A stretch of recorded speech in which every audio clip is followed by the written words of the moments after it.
Hi friends, నేను మీ రాజా రమేష్. అందరూ ఎలా ఉన్నారు?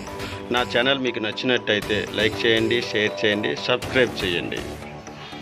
హాయ్ ఫ్రెండ్స్, అందరికీ నమస్కారం. నా పేరు రాజా రమేష్, అమ్మ మొబైల్ రిపేరింగ్ సెంటర్ నుంచి. మీరు థంబ్నెయిల్ చూసే ఉంటారు, అసలు మీరు వాడుతున్న సెల్ మీదేనని. దాని గురించి ఇప్పుడు మాట్లాడదు, ఎందుకంటే నాకు 2025 స్టార్టింగే నాకు 2 ఎఫెక్ట్లు అయితే వచ్చాయి మొబైల్ వల్ల. ఇది టెక్నీషియన్స్కి, మన సబ్స్క్రైబర్స్కి అందరికీ చెప్తున్నాను. మీరు మొబైల్ సెకండ్ హ్యాండ్ ఏదైనా కొంటున్నారు అంటే జాగ్రత్తగా ఉండండి. అది ఏమవుతుందంటే, సపోజ్ థెఫ్ట్ మొబైల్ ఎవరో దొంగతనం చేసి ఎవరు మామూలుగా రోడ్డు మీద వచ్చేసి మాకు డబ్బులు లేవని చేసి కొనేశారనుకోండి, లాక్ అంతా అన్లాక్ అయ్యే ఉంటుంది, బిల్లు ఉండదు, ఏమి ఉండదు. దానికి ఒకవేళ ఎఫ్ఐఆర్ పోలీస్ కంప్లైంట్ ఇవ్వడానికి వాళ్ళు పోయే వాళ్ళు ఇచ్చుంటే దానికి సిమ్ వేసినా పనిచేయదు. అది ఎందుకంటే ఐఎంఈ బ్లాక్ అయితే చేస్తారు. ఏదైనా మొబైల్ షాప్ తీసుకెళ్ళి ఏదైనా నెట్వర్క్ సెక్షన్ హార్డ్లీగా చేస్తే నెట్వర్క్ వస్తుంది. ఎవరు సిమ్ అయితే వేస్తే పక్కాగా దొరుకుతుంది సెల్. ఈ రోజుల్లో సెకండ్ హ్యాండ్ మొబైల్ అయితే కొనే దగ్గర చాలా జాగ్రత్తగా ఉండండి. ఎందుకంటే అనుభవంతో నేను ఆల్రెడీ చెప్తున్నాను. నాకు జనవరి 1వ తారీఖు పోలీస్ స్టేషన్కి వెళ్ళాల్సి వచ్చింది 2025. అది ఎలాగంటే టెక్నీషియన్స్ కూడా జాగ్రత్తగా చెప్తున్నాను. అది ఎలా కనిపెట్టాలి, ఎలా చేసుకోవాలి, ఆ ప్రాబ్లం రాకుండా ఎలా సాల్వ్ చేసుకోవాలని టెక్నీషియన్స్కి ప్లస్ పబ్లిక్ కూడా ఉపయోగపడుతుంది. నేను ఒక యాప్ అయితే చెప్తాను. ఏం జరిగిందో స్టోరీ చెప్పి తర్వాత యాప్ గురించి అయితే చెప్తాను. అసలు ఏం జరిగిందంటే, నాకు ఒక మొబైల్ షాప్ నుంచి నెట్వర్క్ రావట్లేదు అని మొబైల్ అయితే రిపేర్కి వచ్చింది. దానికి ఐఎంఈ అన్నీ చూశాను, అన్నీ బాగానే ఉన్నాయి. నెట్వర్క్ ఐసీ ప్రాబ్లం అవుతుంది అని చెప్పేసి నేనైతే నెట్వర్క్ ఐసీ వేశాను. ఒక్క నెట్వర్క్ వచ్చింది. తర్వాత మా అసిస్టెంట్ సిమ్ అయితే వేసాము.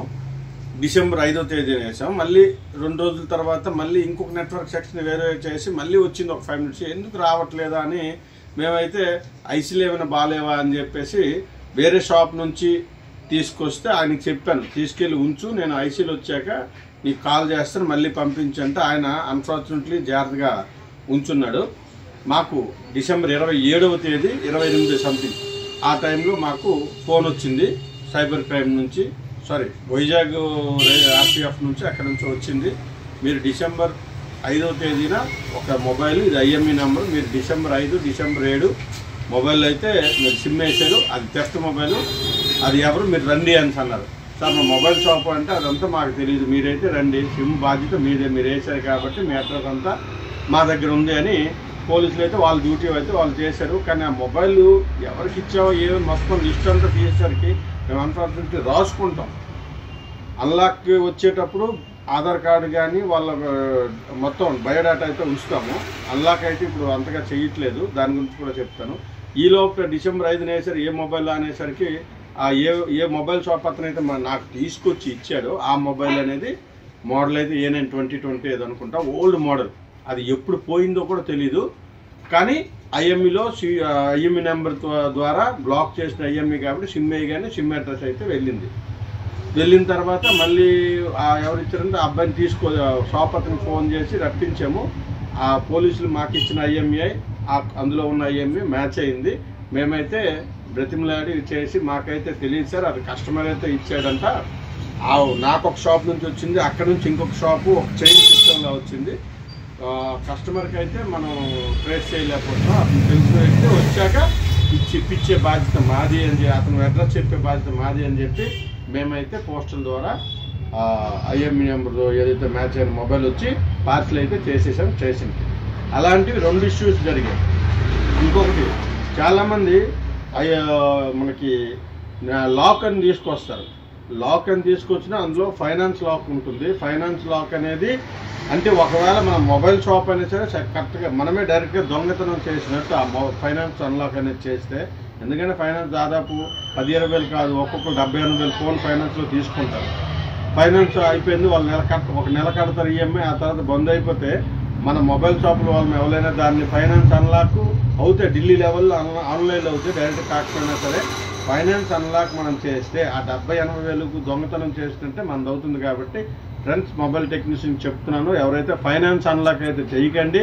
ఏదైనా లాక్ ఉంది అంటే బాక్స్ ట్యాప్ అని ఆధార్ కార్డు, ఫోన్ నెంబరు అన్నీ ఉంచుకోండి. ఒకవేళ థెఫ్ట్ మొబైల్ ఎంత వెళ్తే మనకి ఈజీగా ట్రేస్ అవుతుంది. ఒకవేళ పోలీసులు ఎవరైనా సరే మనకి ఎంక్వైరీ కోసం వచ్చినా సరే ఈ మొబైల్ మేము అన్లాక్ చేసాం సార్ అని మన లిస్ట్ అయితే చూపించవచ్చు. అది మొబైల్ షాప్ వరకు అయితే ఉపయోగపడుతుంది. ఇంకొకటి పబ్లిక్ అయితే చెప్తున్నాను, మీరు సెకండ్ హ్యాండ్ కొనే ముందు జాగ్రత్త. ఎందుకంటే చాలామంది దగ్గర ఊర్లో ఒకే ఊర్లో ఎంతమంది ఎన్ని అమ్మారో తెలియదు కానీ Vivo V29, Vivo V25 Pro, V29 Pro 3000కి 4000కి ఎవరో దొంగతనం చేసి అమ్మేశారు. అది మా దగ్గరికి కొనొచ్చే, మేమైతే చెయ్యము, మాకు తెలియదు అని చెప్పేసి మేమైతే చెప్పడం జరిగింది. రీసెంట్గా తెలిసిన అతను ఎవరో నాకు ఎప్పుడప్పుడు వస్తూ ఉంటాడు, ఆయన ఒక మొబైల్ 20,000 మొబైల్ ఎవరో అమ్మారంట.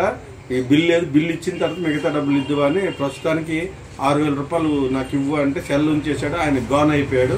ఇతనికి ఆ మిగతా బిల్లు ఇవ్వలేదు, ఈ 6,000 కూడా పోయినాయి. ఆ సెట్ దేనికి పనికిరాదు.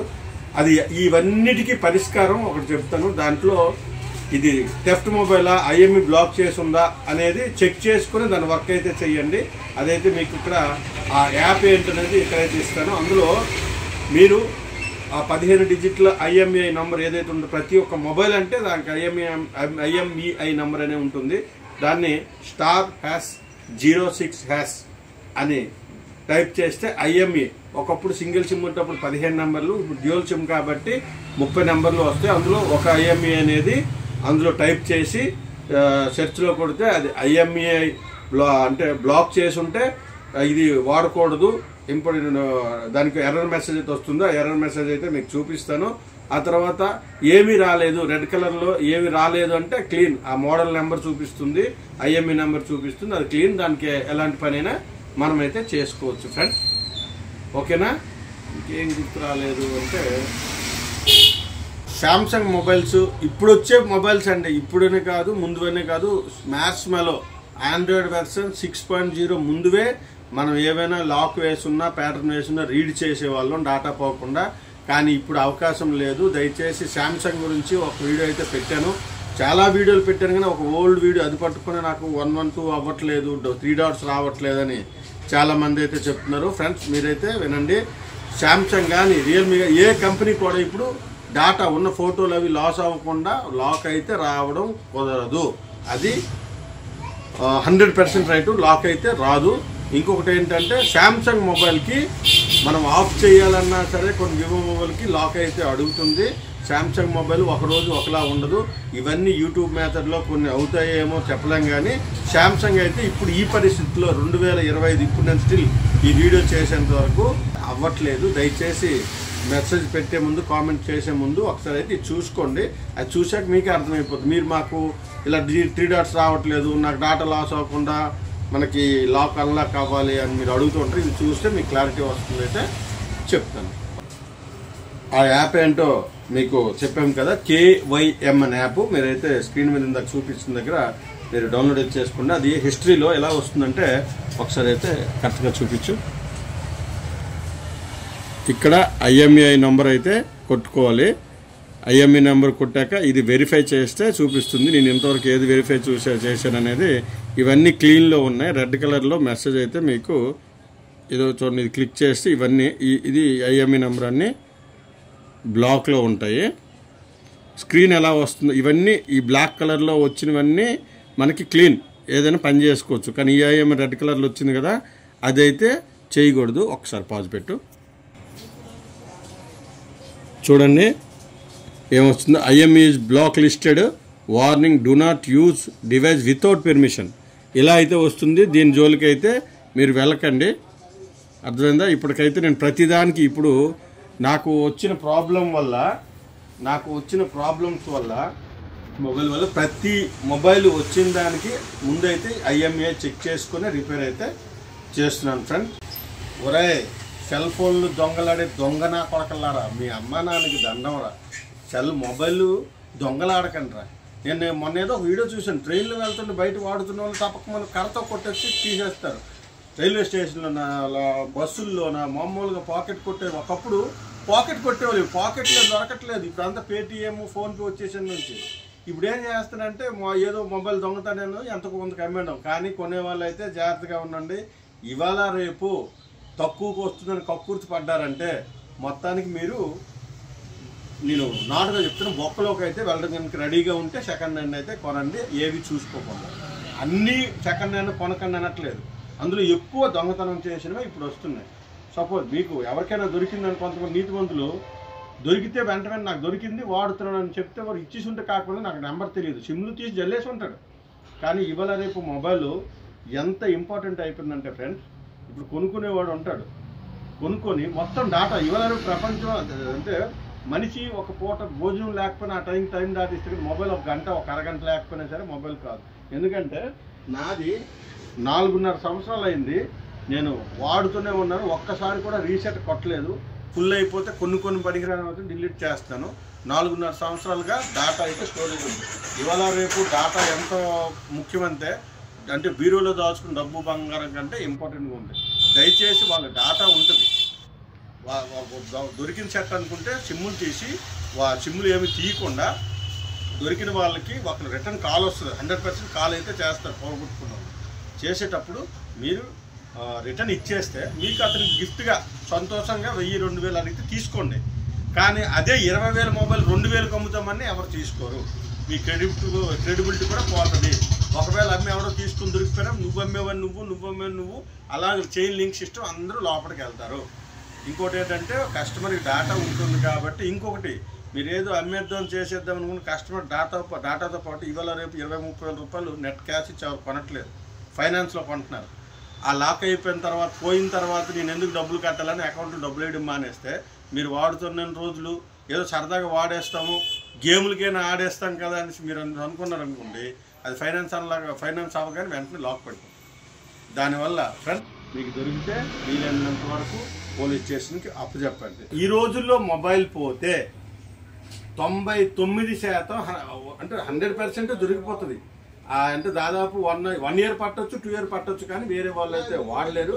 ఇంత టెక్నాలజీ వచ్చేసింది కాబట్టి దొంగతనం చేసిన మొబైల్స్ ఎవరు దొంగతనం చేయకండి. ఎవరితో తెచ్చేసి వాడేస్తాం, ఫైనాన్స్లో ఉంది, కొంతమంది వచ్చి మేము తనఖా పట్టాము, మేము డబ్బులు ఇచ్చి కొన్నామన్నా సరే అది తప్పే. దయచేసి దొంగ మొబైల్ కొనకండి. దొంగతనం ఎవరు తెచ్చినా మనది కాని వస్తువు మనది కాదు. ఈ రోజు కాకపోయినా 2-3 సంవత్సరాల తర్వాత అయినా సరే ఆ మొబైల్ వాడడానికి రాదు, దొరుకుతుంది, ఖచ్చితంగా దొరుకుతుంది. అంత టెక్నాలజీ అయితే డెవలప్ అయింది. దయచేసి ఈ వీడియోని అయితే 10 మందికి షేర్ చేయండి. ఓకేనా ఫ్రెండ్, బాయ్, జై హింద్, నమస్కారం. మీ రాజా రమేష్, అమ్మ మొబైల్ రిపేరింగ్ సెంటర్. ఈ వీడియో మీకు నచ్చినట్టుంటే నా ఛానల్ కొత్తగా చూసే వాళ్ళు ఎవరైనా ఉంటే నా ఛానల్ సబ్స్క్రైబ్ అయితే చేసుకోండి. ఓకేనా, బాయ్.